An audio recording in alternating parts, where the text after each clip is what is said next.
ये इतिहास है अरब जगत के सबसे बड़े बादशाह ईरान का, जब उसमें मोहम्मद रजा शाह पहलवी का शासन था, जो इस्लामी कानूनों के विरुद्ध देश का आधुनिकीकरण कर रहे थे।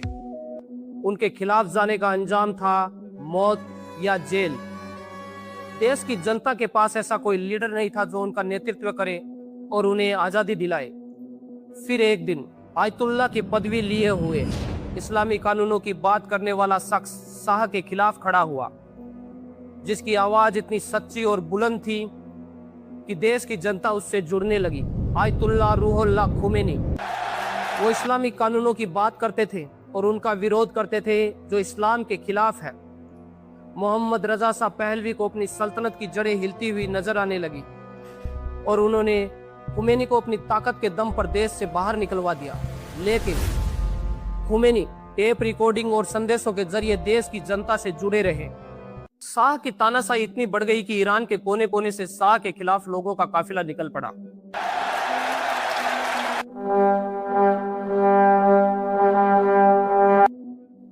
और शाह को देश छोड़कर भागना पड़ा।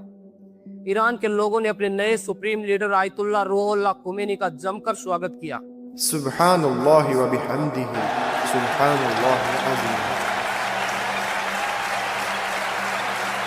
और ईरान में इस्लामी कानूनों को लागू कर दिया गया। तेहरान से अमेरिकी दूतावास का नामो निशान मिटा दिया गया और उसे नया नाम दिया गया बड़ा शैतान, और इजराइल को छोटा शैतान।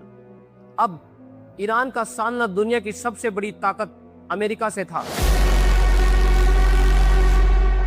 लेकिन खुमैनी डरे नहीं और उन्होंने अमेरिका का विरोध जारी रखा। अब अमेरिका को एक ऐसी ताकत की तलाश थी जो ईरान से भिड़ सके, और तभी इराक की सत्ता में एक नया नाम उभर कर सामने आया, अपने अंदाज में बेबाक और बेखौफ सद्दाम हुसैन का।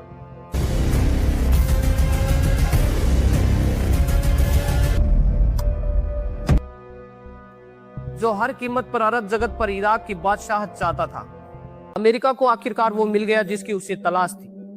उन्होंने सद्दाम हुसैन को मनी, टेक्नोलॉजी और वेपन्स का पूरा सहयोग देने का वादा किया, और सद्दाम जा भिड़ा ईरान से। युद्ध इतना भयंकर था कि दोनों तरफ 10 लाख से ज्यादा लोग मारे गए और लाशों के ढेर बिछ गए। लेकिन ईरान पीछे नहीं हटा और आखिरकार 8 साल के लंबे अंतराल के बाद युद्ध को रोक दिया गया। सद्दाम हुसैन वो नहीं कर पाया जो अमेरिका चाहता था।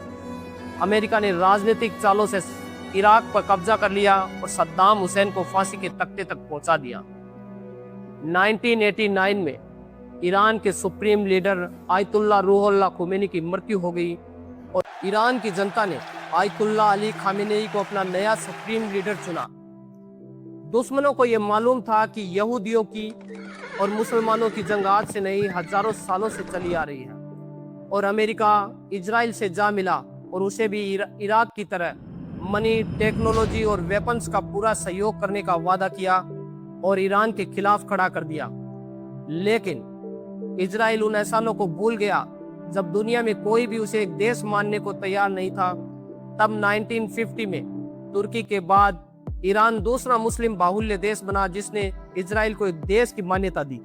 फिर भी अमेरिका और इजराइल ने मिलकर ईरान पर भीषण बमबारी की और उनके परमाणु केंद्रों को निशाना बनाया, जिसमें ईरान के सर्वोच्च नेता आयतुल्लाह अली खामेनेई की मृत्यु हो गई। ईरान ने स्ट्रेट ऑफ हॉर्मुज को बंद कर दिया और जो भी ऑयल का शिप उनकी रडार में आ रहा है उन्हें वो निशाना बना रहे हैं।